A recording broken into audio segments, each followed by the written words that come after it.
چیز رہ جاتی ہے وہ ایک خاص قسم کا جو ہے ایک انوائرمنٹ ہے جس میں آپ ایک دوسرے کے مار رہے ہیں، ایک دوسرے کو قتل کر رہے ہیں۔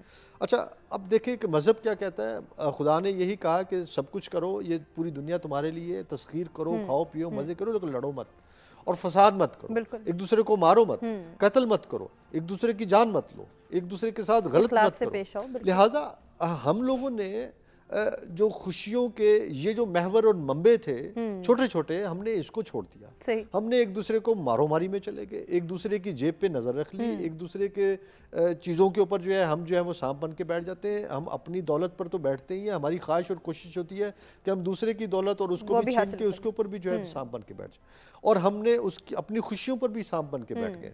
ہم نہ خوش ہوتے ہیں نہ خوش ہونے دیتے ہیں، نہ انجوائے کرتے ہیں نہ انجوائے ہونے دیتے ہیں، نہ پلیئر کو اپنے اندر کہیں داخل ہونے دیتے ہیں، نہ ہی کسی اور کو جو ہے وہ اس میں جانے دیتے ہیں۔ سو یہ وہ چیزیں ہیں، اگر ہم تھوڑا سا اپنے آپ کو ہم خوش ہونا سیکھ لیں، ہم چھوٹی چھوٹی چیزوں کو سیلیبریٹ کرنا سیکھ لیں، چھوٹی چھوٹی کامیابیوں کو ہم جو ہے ان کو ان کے اوپر جو ہے وہ ماتم کرنے کی بجائے اس کو جو ہے تھوڑا سا اس کو انجوائے کرنا سیکھ لیں، تو میرا خیال ہے کہ بہت ساری چیزیں، بہت سارے مسائل جس کی طرف آپ اشارہ کر رہی ہیں وہ ختم ہو سکتے ہیں۔ بالکل۔ اب یہ سکھائے گا کون؟ اکرم صاحب آپ کیا کہنا چاہیں گے، کون سکھانے والا ہے؟ جو پیرنٹس ہیں، جو ٹیچرز ہیں، انفارچونیٹلی وہ بھی اسی دوڑ کے جو ہے وہ ایک حصہ بنتے چلے جا رہے ہیں کہ ان کے پاس تو شاید یہ بھی وقت نہیں ہے کہ وہ یہ دیکھ سکیں کہ وہ کہاں خوش ہو سکتے ہیں، کہاں شکر ادا کر سکتے ہیں، یا پھر آنے والے وقت کے حوالے سے اتنی زیادہ سوچے ذہن میں ہے کہ کوئی اور سوچ آتی ہی نہیں ہے۔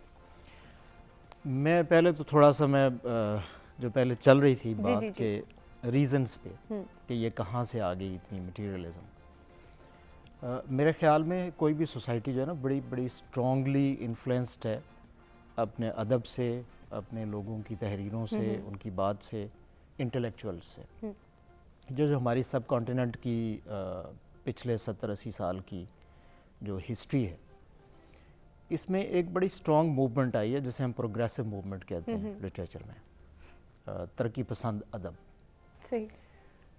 اور اس ادب نے جو پوری ڈسکشن اپنی رکھی وہ انسان کی باہر کی دنیا پہ رکھی، resources, economy, employer, employees, tussle between آجر اجیر جو بھی آپ کہتے ہیں، ریسورسز کی تمام بانٹ اس کی وہ ایکوٹیبل ہے نہیں ہے، انصافی ناانصافی واٹ ایور۔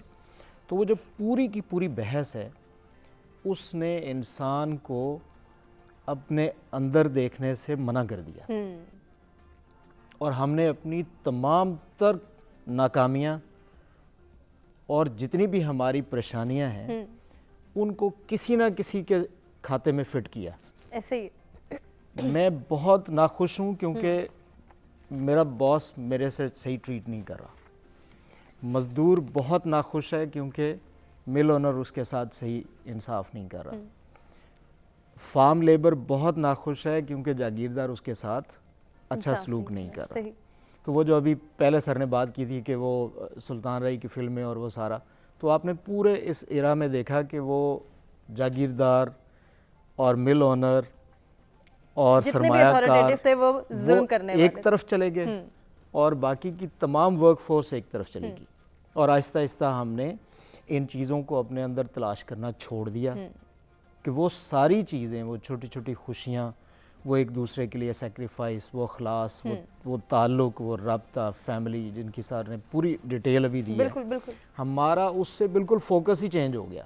ایسے ہی کہ آپ نے کسی کے ذمہ لگا دینی اپنی ناخوشی۔ بالکل وہ صغیر صاحب بات کر رہے تھے تو میرے ذہن میں ایک بات آ رہی تھی، یقیناً آپ بھی ایگری کریں گے کہ پہلے وقتوں میں اس بات کو برا سمجھا جاتا تھا کہ اگر کوئی یہ کہہ دیتا کہ میرے گھر آنا ہے تو فون کر کے آنا، یا مجھ سے ٹائم لے لینا، یا مجھ سے پوچھ لینا، اس چیز کو ناگوار سمجھا جاتا تھا۔ اگر آج کوئی یہ نہیں کہتا تو سب سے بڑی بد اخلاقی ہے یہ۔ اور آج یہ ہے کہ آپ فون کے بغیر آ گئے، بالکل اپنے سگے بھائی کے گھر آپ جائیں، آپ you don't afford to go on appointed, آپ یہ چیزیں آہستہ آہستہ ہم سے دور ہوئیں، تو پھر ہمارے اندر وہ ساری مٹیریلزم آ گئی۔ ہم نے یہ سوچنا ہی چھوڑ دیا کہ یہ دنیا میں کبھی کوئی ایسا دور نہیں آیا کہ جس میں تمام سوسائٹی پولیٹیکلی، فائنینشلی ایک لیول پہ ہو۔ اللہ تعالیٰ نے اس دنیا کو ایسا بنایا ہی نہیں ہے، اس کا میک اپ ایسا نہیں ہے۔ اس نے مارکسزم نے اور ساری کمیونزم نے پوری ٹرائیاں کر کے دیکھ لیں. بالکل ایسے ہی. یہ وسائل ایک لیول پہ استعمال یا ایک لیول پہ تقسیم ہو ہی نہیں سکتے ہیں. ٹھیک. انسانوں کی صلاحیتیں الگ ہیں, ان کی سوچیں الگ ہیں, ٹیلنٹس الگ ہیں. ہم نے یہ کیا کہ اپنی اس پوزیشن کو, اپنے ٹیلنٹ کو, اپنی صلاحیت کو ایک سائڈ پہ رکھا اور صرف یہ سوچا کہ اگر یہ بندہ ملینئر ہے تو میں کیوں نہیں ہوں. بالکل. یا یہ کیوں ہے, یا یہ کیوں ہے, اس سے چھین لیں, برابر پہ کر دیں. میں کام کروں نہ کروں, میں اتنی صلاحیت رکھتا ہوں نہیں رکھتا, میں نے اتنی ٹریننگ کی ہے نہیں کی ہے, میں نے اتنی تپسیا زندگی میں کی ہے نہیں کی ہے, مجھے اس سے کوئی غرض نہیں ہے. ایسے ہی. مجھے وہ سب کچھ چاہیے جو اس کے پاس ہے. بالکل. تو اس کا نتیجہ اوبویسلی سوائے ڈپریشن کے, سوائے انگزائٹی کے اور کچھ نکل ہی نہیں سکتا, کیونکہ جو کچھ مجھے میرے اللہ تعالیٰ نے دیا ہے خوش رہنے کے لیے اس کی طرف تو میں سوچ ہی نہیں رہا, ایسے نہ میں دیکھ رہا ہوں. تو یہ ساری ریزنز اس کی ضرور موجود ہیں. صحیح. جو ہے جی سکھا کون سکتا ہے, یہ کوئی ایک انڈیویجول, کوئی ایک آرگنائزیشن, کوئی ایک ڈپارٹمنٹ یہ کام نہیں کر سکتا. صحیح. میں ایجوکیشن سے ریلیٹڈ ہوں, میں یہ کہوں کہ ٹیچر بہت اچھے طریقے سے بچوں کو یہ بات سکھا سکتا ہے, تو پہلے اس ٹیچر کو اس جگہ پہ لانا پڑے گا کہ وہ اس چیز کو ایکسیپٹ کرے. پہلے اسے وہ انوائرمنٹ دینا پڑے گا کہ جس میں وہ اپنی اس جاب کو اچھا, آنریبل, رسپیکٹیبل سمجھے. وہ دیکھے کہ واقعی سوسائٹی یہ سمجھتی ہے کہ being a teacher I am respectable, not with standing the fact کہ میرے پاس گاڑی کون سی ہے, میرے پاس گھر کون سا ہے, میں کس سیکٹر میں رہتا ہوں اسلام آباد کے یا میں کسی اور شہر کے. تو جب تک پوری سوسائٹی ٹیچر کو وہ رسپیکٹ نہیں دیتی تو ٹیچر آگے اس کو وہ ٹرانسفر نہیں کر سکتا. اچھا, ویری سوری ٹو سے سر, صرف رسپیکٹ سے کام بھی تو نہیں چلتا. اگر دوسرے اینڈ کی بات کر لی جائے تو وہاں سے بھی بڑی افسوس کے ساتھ یہ کہنا پڑتا ہے کہ یہ سوال آتا ہے کہ اگر ہم اتنا ایکسٹرا ٹائم دیں گے یا کوئی ایکسٹرا ایفرٹ کریں گے تو ہمیں اس کے عوض کیا ملے گا. یس, بات پھر وہیں پہ آ جاتی ہے کہ جب آپ نے پوری کی پوری اکنامکس بیسڈ چیزیں بنانی ہیں, جب آپ نے ہر چیز کو فائنینشیل اس کے پرسپیکٹو میں دیکھنا ہے, تو پھر تو یہ چیز ویسے ہی مائنس ہوتی ہے. ایسے ہی.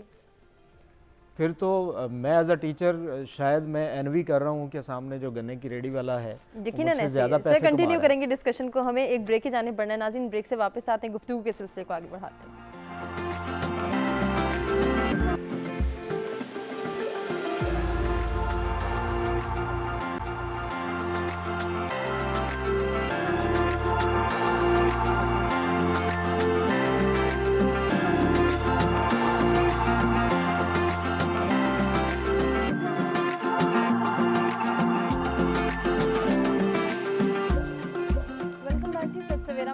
پھر سے آپ کو کہیں گے خوش آمدید. ہم گفتگو کر رہے ہیں ذہنی بے چینی کے حوالے سے, کیوں ہمارے معاشرے میں اتنی تیزی سے بڑھ رہی ہے اور اس کے نقصانات کیا ہیں وہ بھی جان رہے ہیں. کچھ وجوہات کا ذکر ہو رہا ہے کہ کیوں ذہنی بے چینی بہت تیزی سے ڈیولپ ہو رہی ہے, اس کے پیچھے ریزنز کیا ہیں. کیا مٹیریلزم کا بڑھتا ہوا رواج اس کی ایک ریزن ہے, یا پھر ہم یہ دیکھتے ہیں کہ ہم توکل نہیں کر پا رہے, ہمارا اللہ سے بھروسہ اٹھ گیا ہے, یہ ایک ریزن ہے, یا پھر ہماری لاتعداد خواہشات کے ہم اتنے پیروکار ہوتے چلے جا رہے ہیں کہ ہم یہ سوچنے اور سمجھنے سے قاصر ہیں کہ ہمیں جو ملے گا ہمیں اس پر شکر کرنا ہے, یا جہاں ہم سٹینڈ کر رہے ہیں, جہاں ہم کھڑے ہیں, ہم بہت سو سے بہتر ہیں. ہم تو یہ دیکھ رہے ہیں کہ ہمیں کیا حاصل کرنا ہے, کس سے آگے نکلنا ہے, کتنا آگے نکلنا ہے, اور اس آگے نکلنے کی دوڑ میں ہم بہت ساری چیزیں کھو گئے ہیں, پیچھے چلے گئے ہیں, بہت ساری چیزوں کو کنسیڈر نہیں کر رہے. کس طرح سے ہم جو ہے اپنی سوچ کو کنٹرول کر سکتے ہیں, ذہنی مسائل کو کیسے کنٹرول کیا جا سکتا ہے, اور ذہنی بے چینی, اس اضطراب کو کنٹرول کرنا کتنا آسان ہے یا کتنا مشکل ہے,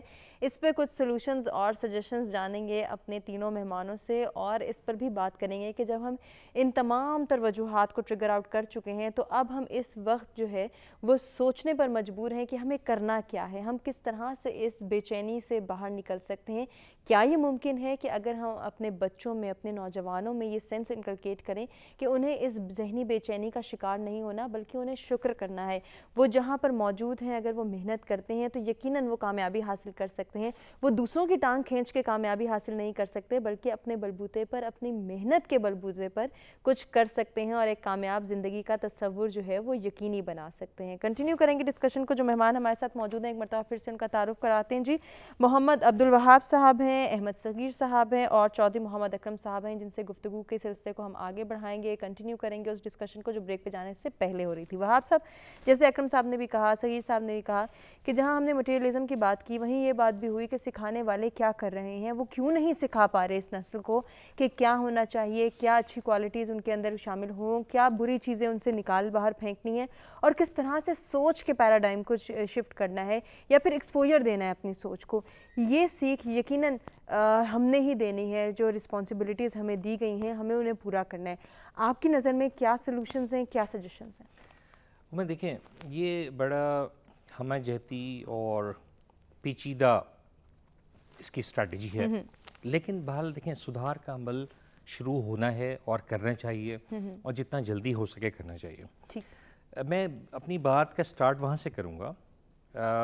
ماشاءاللہ سے صغیر صاحب نے اور اکرم صاحب نے بہت سارے پہلوؤں کا احاطہ کیا, اس میں کچھ ریپیٹیشن بھی ہوگی. توکل اللہ تعالیٰ کی ذات پر, سب سے پہلے یہ پختہ یقین کہ اگر ایک ماں سے 70 گنا زیادہ اللہ تعالیٰ ہم سے پیار کرتا ہے تو کیا یہ ممکن ہے اللہ تعالیٰ ہمیں ایسے ہی ابنڈن کر دیں گے اس دنیا میں, ہمیں حالات کے رحم و کرم پہ چھوڑ دیں گے؟ اللہ تعالیٰ جب 70 ماؤں سے زیادہ پیار کرتے ہیں تو لا محالہ اور ہر صورت میں وہ ہمارا ہر وقت خیال رکھیں گے. صرف بات ہے توکل کی, ہم توکل ہم نے چھوڑ دیا. ہم اس دنیا کی جو فانی زندگی ہے اس کو ابدی زندگی سمجھ کے تمام تر آسائشیں, تمام تر راحتیں اس دنیا میں چاہتے ہیں. ہم یہ بھول جاتے ہیں کہ اگر نبی پاک حضور محمد مصطفیٰ صلی اللہ علیہ وسلم رحمۃ للعالمین, کیا اللہ تعالیٰ ان کو دنیاوی آسائشوں سے مالا مال نہیں کر سکتے تھے؟ کیا اللہ تعالیٰ ان کو 7 جہانوں کی دولت سے نہیں نواز سکتے تھے؟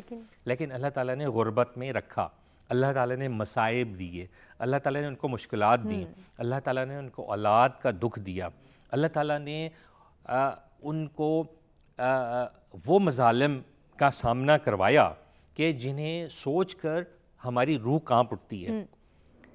تو اگر اللہ تعالیٰ اپنی سب سے برگزیدہ ہستی کو اس دنیا میں مشکلات میں ڈال کے سرخرو کروا کے ہمیں ایک مثال دینے کی کوشش کر رہے ہیں تو ہم اتنے کچھ ذہن کیوں ہو گئے ہیں, ہم اتنے کم عقل کیوں ہو گئے ہیں کہ ہم کیوں نہیں پک کرتے کہ اگر ہماری تنخواہ 25-30 ہزار ہے, ایک آدمی کی تنخواہ یا انکم 25-30 لاکھ ہے, تو اللہ تعالیٰ کی کوئی مصلحت ہے, تو کیوں ہم قناعت نہیں اختیار کرتے؟ کیوں ہم نہیں سوچتے کہ اس دنیا میں اگر 500 سال بھی ہمیں زندگی مل جائے اس کے بعد تو ہم نے مرنا ہے, تو کیوں ہم اللہ تعالیٰ سے اپنا حساب کتاب آخرت میں نہ مانگیں؟ کیوں ہم اللہ تعالیٰ سے یہ ڈیل نہ کر لیں کہ اللہ تعالیٰ جو ہمیں دینا آخرت میں دینا, یہاں کی مشکلات, مصائب, تکالیف, پریشانیاں ہم خندہ پیشانی سے برداشت کر لیں اور اپنا معاملہ اللہ کے سپرد کر دیں. ہونا ہی چاہیے کہ ہمیں ایک اسٹریٹجی بنا کے ہماری ماؤں کو, ہمارے والدین کو, ہمارے اساتذہ کو, ہمارے معاشرے کو, دیکھیں اس کے اصل میں 2 پہلو ہیں. اندرونی طور پہ ہم اپنے آپ کو اپنی ٹینشن سے, اپنی جو اضطراب ہے, ہماری جو عجیب سی شدید اسٹریس کی کیفیت ہے, اس سے باہر اندرونی طور پہ ہم اللہ تعالیٰ سے لو لگا کے ہی لا سکتے ہیں. صحیح, بالکل. لیکن اس کا ایکسٹرنل پہلو بھی ہے. اب جس طرح صغیر صاحب نے بہت اچھا بتایا کہ باہر کی جو ایکسٹرنل فورسز ہیں وہ ہماری مخالف ہوئی ہوئی ہیں, یعنی انڈیویجول کی مخالف ہوئی ہوئی ہیں. ہم یہ نہیں سمجھتے کہ ہم بھی کسی کے مخالف ہوئے ہیں, ہمیں وہ نہیں پتہ, لیکن پوری دنیا ہماری مخالف ہوئی ہوئی وہ ہمیں پتہ ہے. وجہ کیا ہے؟ ہر آدمی جھوٹ بول رہا ہے, کسی کے جھوٹ بولنے سے میرا نقصان ہوتا ہے. ایک آدمی ملاوٹ شدہ چیز بیچتا ہے, وہ گھر میں لے کر آتا ہوں, میری 30,000 تنخواہ ہے, میں 1 درجن کیلے لے کر آیا ہوں اور میرے گھر میں 7-8 افراد ہیں, میں ایک کیلا دے کے آدھا کاٹ کے ان کا وہ کوٹا پورا کرتا ہوں, لیکن پتہ لگتا ہے درجن میں سے مجھے کسی بدبخت نے 3 گلے ہوئے کیلے چھپا کے پکڑا دیے. اب مجھے غصہ تو لازمی طور پر آئے گا. میرا جو میں اگر سیدھی سائڈ پر گاڑی لے کر جا رہا ہوں, رانگ سائڈ سے آ کے دن کے اجالے میں کوئی مجھے ڈپر مار کے مجھے روک کے وہ اصرار کرے گا کہ نہیں میں پہلے گزروں گا, مجھے غصہ آئے گا, میرا بلڈ پریشر ہائی ہوگا.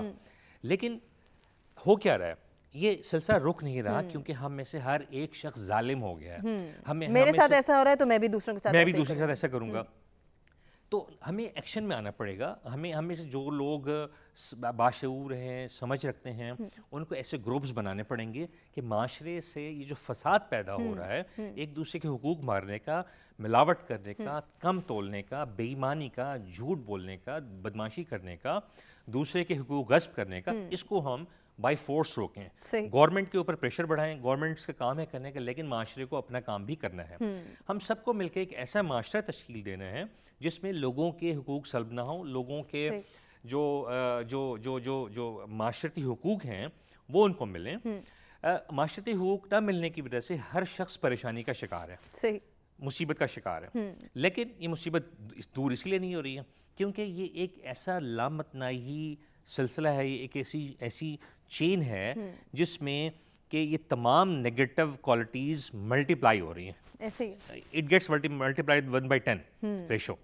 تو ہمیں ایک دفعہ بیٹھ کر پورے غور و خوض کے ساتھ, ٹھنڈے دل کے ساتھ, جتنے اسٹیک ہولڈرز ہیں ان کو بٹھا کے ایک پالیسی بنا دینی ہے کہ بھئی ہم نے مثال کے طور پہ ہم 10 سال کا پلان بنانا ہے کہ ہمیں اپنی جو نئی نسل ہے اس کی تربیت بھی کرنی ہے, ایٹ دا سیم ٹائم جو پرانی لوگ چل رہے ہیں ان کو بھی راہ راست پہ لانے کے لیے ہم نے اپنی بھرپور کوشش کرنی ہے.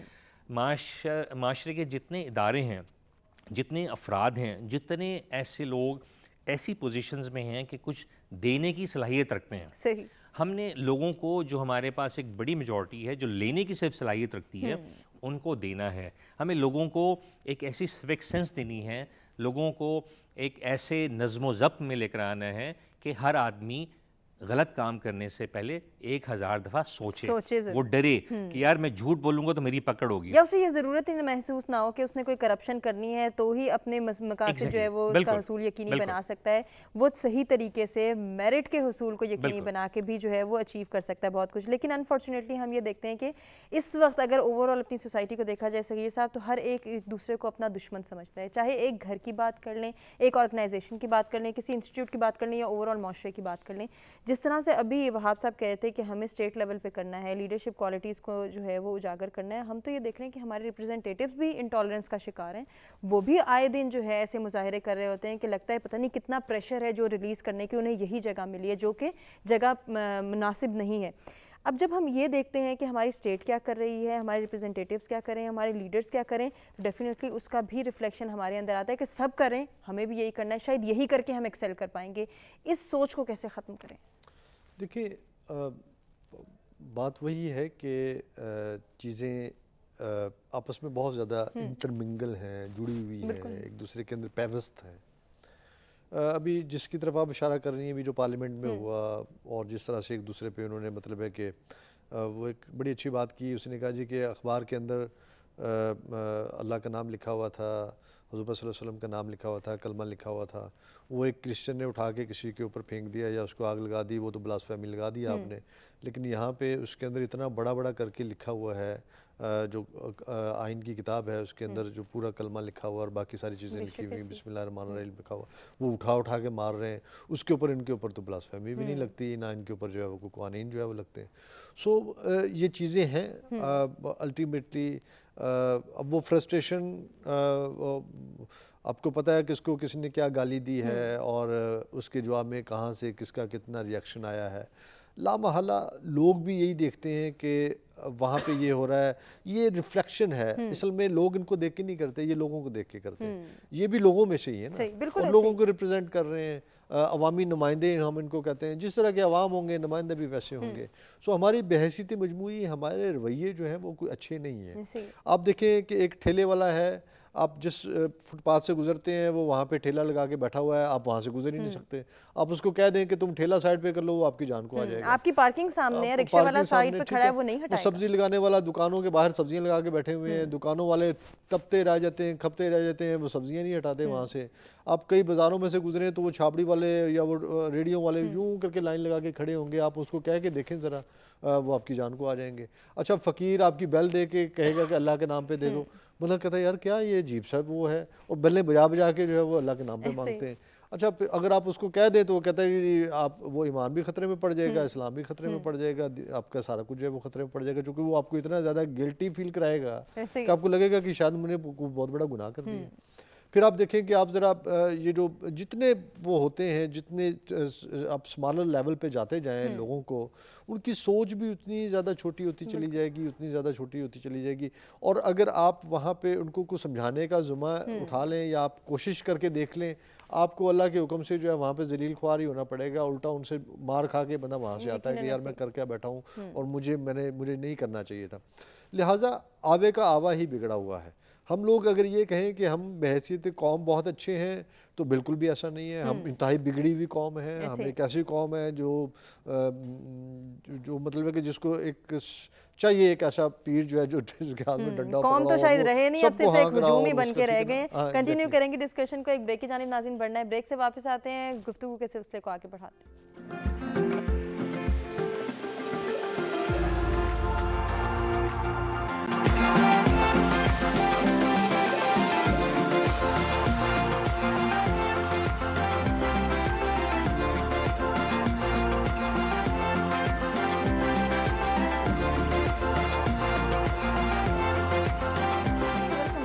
سویرا میں ایک مرتبہ پھر سے آپ کو کہیں گے خوش آمدید. ذہنی بے چینی کو ہم ڈسکس کر رہے ہیں اور اس وقت یہ ہمارے پورے معاشرے میں پھیلی ہوئی ہے. اس کو کنٹرول کرنے کے لیے کچھ سٹیپس جو ہیں یا کچھ سجیشنز ان کا تذکرہ کریں گے. اپنے تینوں مہمانوں سے گزارش کریں گے کہ وہ ہمیں گائیڈ لائن پرووائڈ کریں. ہم اپنے نوجوان نسل کو کس طرح سے گائیڈ کر سکتے ہیں, کس طرح سے انہیں رہنمائی فراہم کر سکتے ہیں, اس ذہنی بے چینی کو کنٹرول کرنے کے لیے کون سے سٹیپس ہیں, کون سے فنڈامنٹلز ہیں, کون سے رولز اینڈ ریگولیشنز ہیں جن کو فالو کرنا ہے. صغیر صاحب, بریک پہ جانے سے پہلے جو بات ہوئی تھی میں گزارش کروں گی آپ سے کہ آپ اپنی بات مکمل کریں اور ساتھ ہی کوئی سلوشن یا سجیشن بھی دے دیں کہ کیا یہ ذہنی کیفیت جو ہے وہ چینج ہو سکتی ہے یا اسے میں کسی حد تک کنٹرول آ سکتا ہے.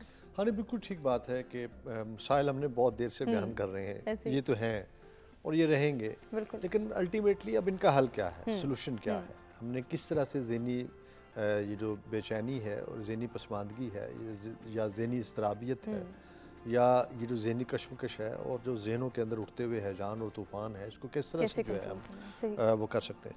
سب سے پہلے تو یہ ہے کہ آپ کو جو ہے اپنے ایموشنز کو ایکسیپٹ کرنا چاہیے. آپ کے اندر کسی کے لیے نفرت ہے تو آپ کو ایکسیپٹ کرنا چاہیے, ہاں مجھے نفرت ہے, تاکہ یہ کہ آپ ہیپوکریٹ نہ بنیں, آپ منافق نہ بنیں, آپ یہ نہ ہو کہ اور اس کو تھوڑا سا اظہار بھی کر دیں اور پھر اس کو ریکنسیڈر کریں کہ ٹھیک ہے مجھے اگر مطلب کہ کسی ہم محض اس لیے کہ مجھے آپ پسند نہیں ہے میں آپ کے بارے میں ایک سوچ لے کے بیٹھ جاؤں اور میں اسی پہ کاربند رہوں اور اندر اندر کرتا رہوں کہ نہیں جی بس یہ, اور اس سے یہ ہوتا ہے کہ اچھا ورکنگ انوائرمنٹ بھی آپ کا خراب ہو جائے گا, مسائل علیحدہ سے آپ کو فیس کرنے پڑیں گے اور ذہنی آپ اس کو دیکھتے ہی جو ہے وہ آپ کا فرسٹریشن لیول بھی کہیں پہ پہنچ جائے گا اور آپ کا کھچاؤ, ذہنی تناؤ اور آپ کی انزائٹی بھی بڑھ جائے گی اور ڈپریشن بھی آپ کو ہونے لگے گا.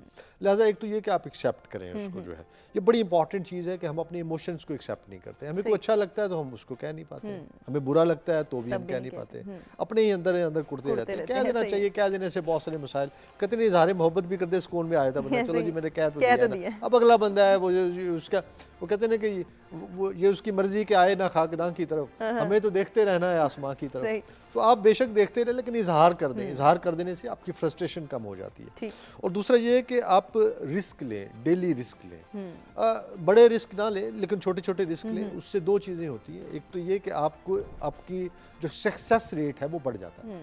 میں نے 20 سال کے بعد جب سرکاری نوکری ریزائن کیا تو لوگوں نے کہا تم نے یہ کیا کر دیا.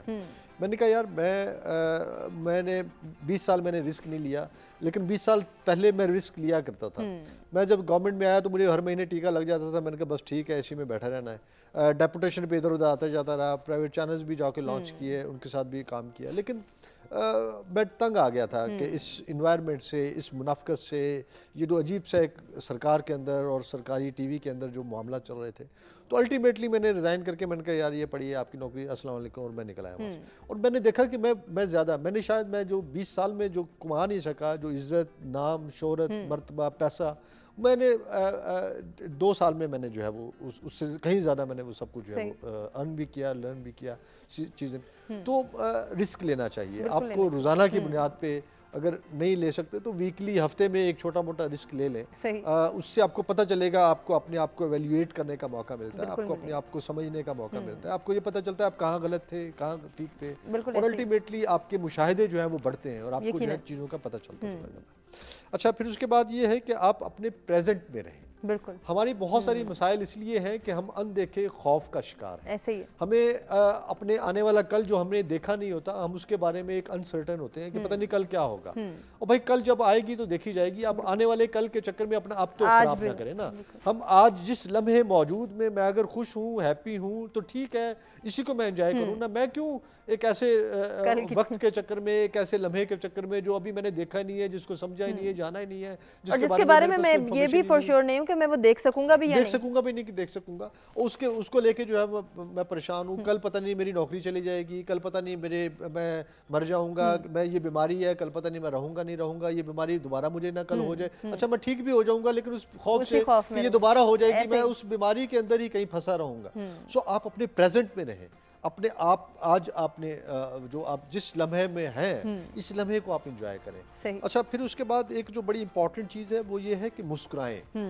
لافٹر, آپ کو پتہ ہے کہ لافٹر تھراپی دی جاتی ہے. آپ جب کہکا لگاتے ہیں تو آپ کے پھیپھڑے کھلتے ہیں, آپ کے جسم جو ہے وہ موو ہوتا ہے. اچھا, بہت زیادہ ہنسنے سے پسینے بھی آ جاتے ہیں. سو لافٹر تھراپی جو ہے یہ بڑی امپورٹنٹ چیز ہے. آپ کہکے لگائیں, ہنسیں, مسکرائیں. سو اس سے آپ کو بہت فرق پڑتا ہے. اس سے آپ کی انزائٹی دور ہوتی ہے, آپ کا اضطراب ختم ہوتا ہے, آپ کی بے چینی ختم ہوتی ہے. اور سوسائٹی میں اگر سبھی ہنسنے لگ جائیں, مسکرانے لگ جائیں تو ایک محبت ہے جو ہم ایک دوسرے کو جو ہے وہ دے رہے ہوں گے. پھر اس کے بعد یہ کہ آپ اپنی جو ویلیو ہے اس کو آپ ڈٹرمن کریں. سم ٹائم ہم اپنے آپ کو انڈر ایسٹیمیٹ کرتے ہیں, سم ٹائم ہم اپنے آپ کو اوور ایسٹیمیٹ کر جاتے ہیں. اچھا, یہ بڑی بنیادی چیز ہے اور اس کو سمجھنا بڑا ضروری ہے. مثلاً یہ کہ میں اگر میری اوقات سمجھ لیں کہ میری اگر اوقات میری 1 روپیہ ہے اور میں اپنے آپ کو اوور ایسٹیمیٹ کر کے میں 100 روپے کے اہل بنانا چاہ رہا ہوں اور میں نہیں بن پا رہا ہوں تو میں خام خواہ اڑتا رہوں گا. تو بھئی اپنے آپ کو ایویلیویٹ کریں, آپ دیکھیں کہ آپ 1 روپیہ ہیں تو فی الحال 1 روپیہ رہیں, چونکہ وہ جو 100 بنا ہے اس کے لیے کتنا کشٹ کیا ہے, کتنا اس نے پاپڑ بیلے ہیں, کتنا اس نے جو ہے وہ خاک چھانی ہے, وہ وہاں تک پہنچنے کے لیے اس نے بڑا ٹائم لگایا ہے. سو آپ کو بھی تھوڑا سا جو ہے وہ کرنا پڑے گا. لہٰذا آپ اپنے آپ کو مس کیلکولیٹ نہ کریں اور اپنے آپ کو جو ہے اس طرح سے اس لیول پہ آپ نہ ابھی سے جو ہے وہ سمجھنا شروع کر دیں جس لیول پہ کوئی اور بیٹھا ہوا ہے. اچھا, پھر اس کے بعد یہ ہے کہ آپ کو بی کریٹو اور بی تھاٹ فل. ہم لوگ کریٹو نہیں رہے. میں بتاؤں, سم ٹائم یہ ہوتا ہے کہ جب مجھے وہ ہوتا ہے تو میں لکھنا شروع کر دیتا ہوں. بہت سارے لوگ شاعری کرتے ہیں, بہت سارے لوگ لکھتے ہیں. اچھا, آپ کی جتنی فرسٹریشن ہے آپ لکھیں گے, وہ ساری فرسٹریشن اگر آپ نے کاغذ پہ نکال دی ہے, آپ سکون سے بیٹھ گئے, اب وہ کاغذ کے لفظ جو ہے وہ چیختے چلاتے آپ کو نظر آئیں گے اور آپ سکون سے بیٹھ کے ان کے مزے لیں گے کہ دیکھا میں نے جو ہے. تو بی کریٹو. آپ کی جو کریٹیوٹی ہے وہ آپ کو کہیں نہ کہیں جو ہے وہ جب آپ اس کو اپنے انر کو, وہ جو انٹرنل جو آپ کی جو ڈس ایگریمنٹس چل رہے ہوتے ہیں اندر, اور اندر جو آپ کے وہ چل رہا ہوتے ہیں پریشانیاں اور پشیمانیاں اور اضطراب چل رہے ہوتے ہیں, اس کو جب آپ کنورٹ کر دیتے ہیں انٹو ادر کسی اس میں, مطلب کہ یہ کیمرہ مین ہے ہمارے, یہ اپنے کہیں کہ آج میں نے ایسا شاٹ بنانا ہے کہ جو کمال شاٹ ہوگا, وہ ایک شاٹ بنا کے جو آپ کو سکون ملتا ہے نا, وہ ہو سکتا ہے آپ اینکر ہیں, آپ کہیں کہ آج میں نے ایسا انٹرو دینا ہے کہ اس سے پہلے کبھی انٹرو نہ دیا ہو, میں نے ایسے الفاظ استعمال کرنے اپنے انٹرو کے اندر ہے, اپنے ایکسٹرو کے اندر. تو اپنے آپ کو ہم جتنا کریٹو کریں گے آپ اتنی سینس آف سیٹسفیکشن بڑھتا ہے, اور وہ جو میں نے ہیپی ہارمونز بتائے ہیں وہ ریلیز ہوتے ہیں, وہ آپ کو مزہ آتا ہے, آپ انجوائے کرتے ہیں. پھر اس کے اندر یہ ہے کہ تھاٹ فل, کہ آپ سوچیں. ہم نے سوچنا چھوڑ دیا, ہم نے جو ہے وہ بہت سارے مقدر قسمت کا ڈرامہ ہم نے ایک لگایا ہوا ہے, ہر چیز اٹھا کے اس کے اوپر فلاں کا قصور ہے, فلاں کی وجہ سے نہیں ہو سکا. ہونا ہی ہونا. نہیں بھائی, حضرت علی سے کسی نے پوچھا کہ میں کتنا خود مختار ہوں, اس نے کہا 1 ٹانگ اٹھاؤ. اس نے کہا ٹھیک ہے, انہوں نے کہا دوسری اٹھاؤ, ان کا گر جاؤں گا. اس نے کہا تمہارا اتنے اپنے اوپر جو ہے وہ اختیار ہے. سو آپ کے پاس بہت سارے اختیار موجود ہیں, آپ چاہیں تو بہت کچھ کر سکتے ہیں, آپ چاہیں تو بہت ساری تبدیلی لا سکتے ہیں, آپ کہیں اور نہیں تبدیلی لا سکتے, اپنے گھر میں لا سکتے ہیں, کہیں گھر میں بھی نہیں لے کے آ سکتے, آپ اپنے اندر لے کے آ سکتے ہیں. اور الٹیمیٹلی آپ کی تبدیلی جو ہے وہ ضرور کہیں نہ کہیں آپ کے ارد گرد جو ہے وہ لوگوں کے اوپر جو ہے وہ اثر انداز ہوگی. سو تھاٹ فل رہیں, سوچیں. پھر اس کے بعد یہ کہ اویلیبل رہیں. ہم لوگ اویلیبل نہیں ہیں. آپ کو میری ضرورت پڑتی ہے تو میں اویلیبل نہیں ہوں, مجھے آپ کی ضرورت پڑتی ہے آپ اویلیبل نہیں ہے. نتیجہ یہ ہوتا ہے کہ ہم سیلفش ہو گئے ہیں, ہم خود غرض ہو گئے ہیں. ہم نے جیسے جیسے خود غرضی بڑھتی ہے تو آپ کی خود شناسی کم ہوتی چلی جاتی ہے, آپ کو دوسرے سے آپ کی خود شناسی بھی اور خود شنایا بھی نہیں رہتی. لہٰذا یہ جو چیزیں ہیں یہ الٹیمیٹلی آپ کو انکریز کرنی ہے, آپ دوسروں کے لیے اویلیبل رہیں. ٹھیک ہے آپ کو کسی کو پیسے نہیں دے سکتے, حوصلہ تو دے سکتے. اچھا ہم نہیں بھی نہیں کہتے نا, نو کہنے کی عادت بھی نہیں ہے, اس میں بھی ہم جو ہے وہ بلیم گیم ڈھونڈتے ہیں, یا پھر ہم یہ کہتے ہیں کہ اچھا چور چھپی کر لیں, کچھ ادھر کر لیں ادھر کر لیں. یہ بھی تو غلط ہے, یہ بھی تو ذہنی بے چینی کا شکار ہو جاتا ہے. ایگزیکٹلی, یہ بھی دیکھیں اب ساری چیزیں ہمارے رویوں کے ساتھ جڑی ہوئی ہیں نا.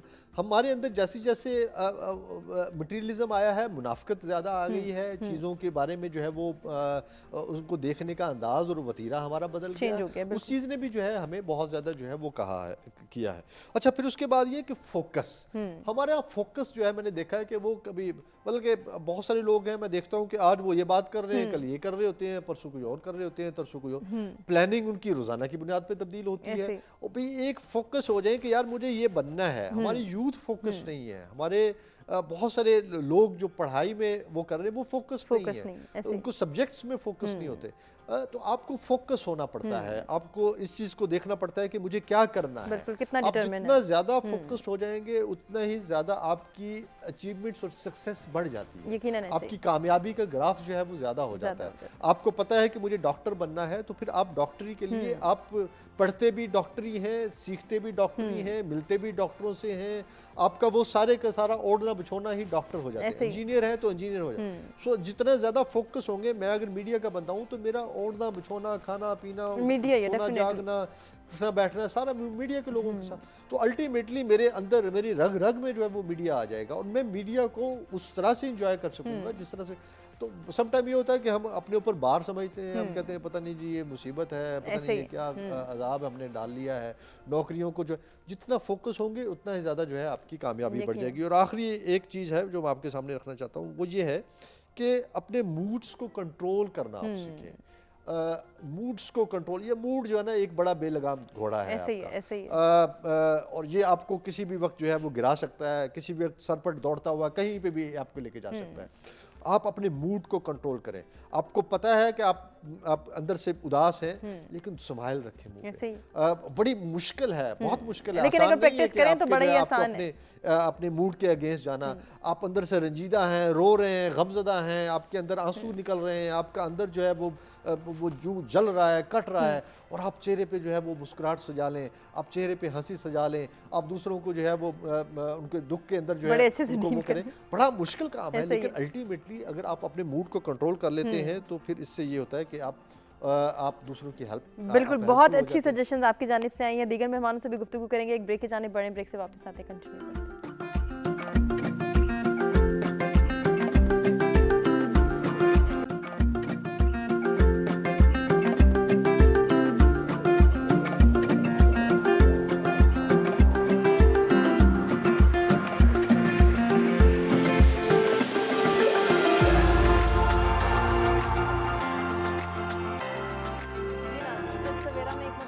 آپ کو کہیں گے خوش آمدید. ذہنی بے چینی کا حل کیا ہے, اس کو کس طرح سے کنٹرول کیا جا سکتا ہے, اس کے لیے سولوشنز اور سجیشنز پہ بات ہوئی تھی بریک پہ جانے سے پہلے, اسی کو کنٹینیو کریں گے. اکرم صاحب سے بھی گزارش کروں گی میں کہ جب ہم یوتھ کی بات کرتے ہیں, جب اپنے نوجوانوں کو گائیڈ کرنے کی بات کرتے ہیں, تو یقیناً ان کی رہنمائی بھی ہم نے کرنی ہے, ان کی مدد بھی ہم نے کرنی ہے, ان کو انکریج بھی کرنا ہے اور ان کو سپورٹ بھی کرنا ہے. ایسے میں ان کے اندر جو بے چینی, جو اضطرابی کیفیت سے جس سے وہ دوچار ہیں, اس کو ہم نے کسی طریقے سے چینلائز بھی کرنا ہے, مینجمنٹ بھی سکھانی ہے انہیں, اور ساتھ ہی ساتھ انہیں یہ ٹیکٹکس بھی دکھانے ہیں کہ کس طرح سے وہ اپنے فیوچر کو فورسی کرتے ہوئے اپنے آج کو بہتر بنائیں. یقیناً یہ ساری چیزیں ساتھ لے کر چلیں گے تو ہی کامیاب زندگی گزار سکیں گے.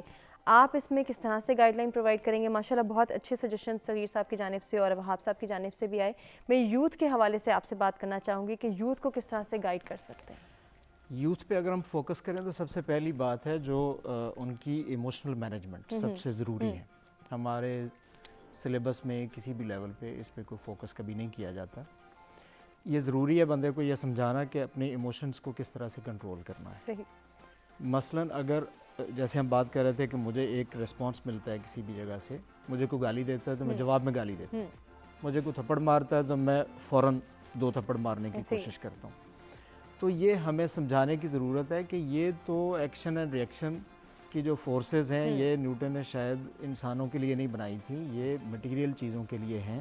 آپ بال کو ہٹ کرتے ہیں تو بال کو دوڑنا چاہیے، انسان کو ایسے نہیں کرنا چاہیے.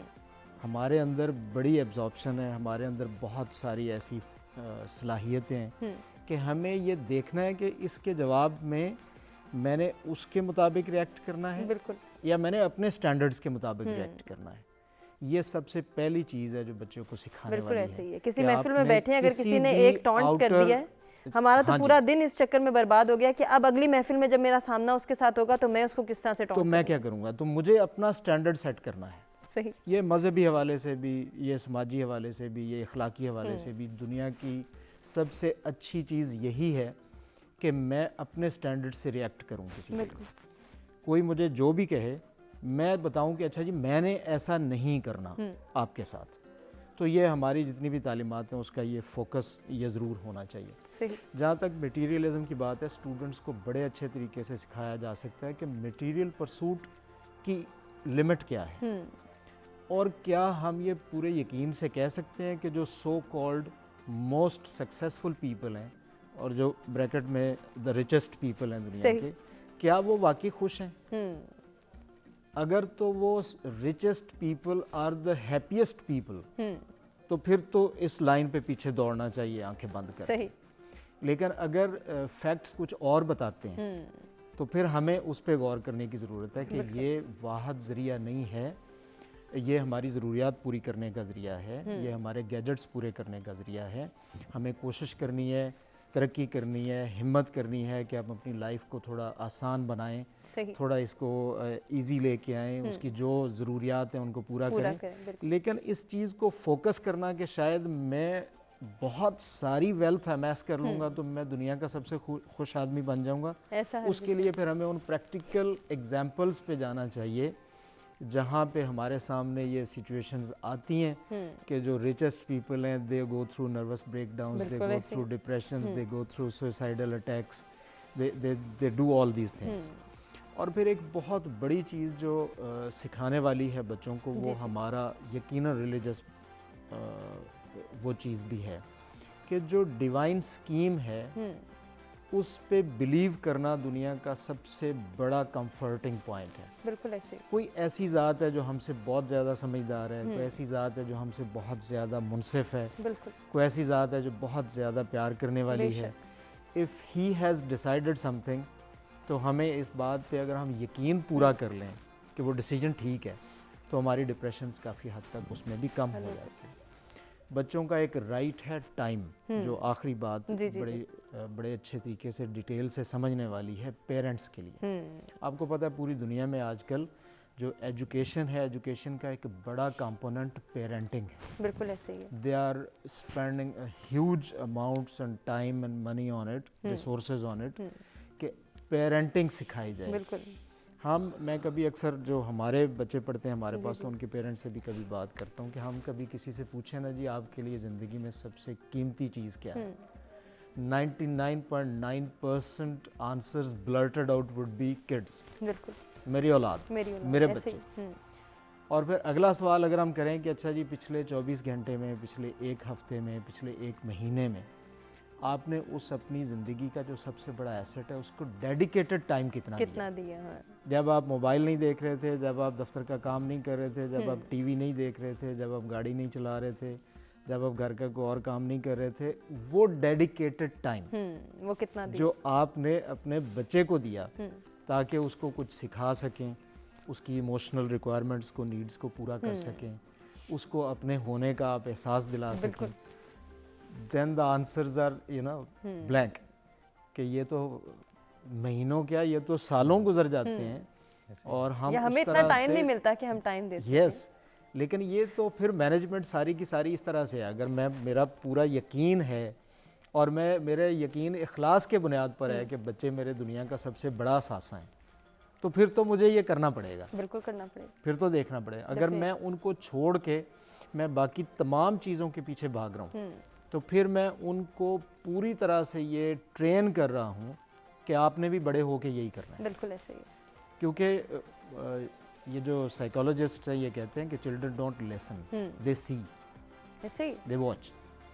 تو آپ جو مرضی کہتے رہیں دوڑے بھاگتے، آپ یہ کر لیں، آپ یہ نہ کریں، آپ یہ کر لیں، آپ کام ٹائم پہ کریں، آپ فلاں کریں، آپ فلاں کریں، اور اگر میں خود وہ نہیں کر رہا ہوں تو کل میں کمپلین نہیں میں ان کو ٹائم نہیں دے رہا ہوں، تو اس کا مطلب ہے کہ میں انہیں پریکٹیکلی یہ سمجھا رہا ہوں کہ آپ نے ایسا ہی کرنا ہے جیسا میں کر رہا ہوں. تو یہ کچھ چیزیں ہیں جو انڈیویجول لیول پہ اسٹوڈنٹس کے ساتھ ہم کر سکتے ہیں. صحیح. دوسری چیز ایک اور ہے جو ہم نے ایک میڈ ریس میں ڈال دیا ہے بچوں کو، میرٹ کی، مارکس کی. ہم جب پڑھتے تھے تو کہیں نہ کہیں پہ کریٹیوٹی کا عنصر آتا تھا. سر نے بات کی کہ کچھ میں کریٹ کروں، کچھ لکھوں، کچھ میں پڑھوں، تو میں کچھ نہ کچھ اپنی کیتھارسس، اپنی فرسٹریشن میں دور کر لوں گا.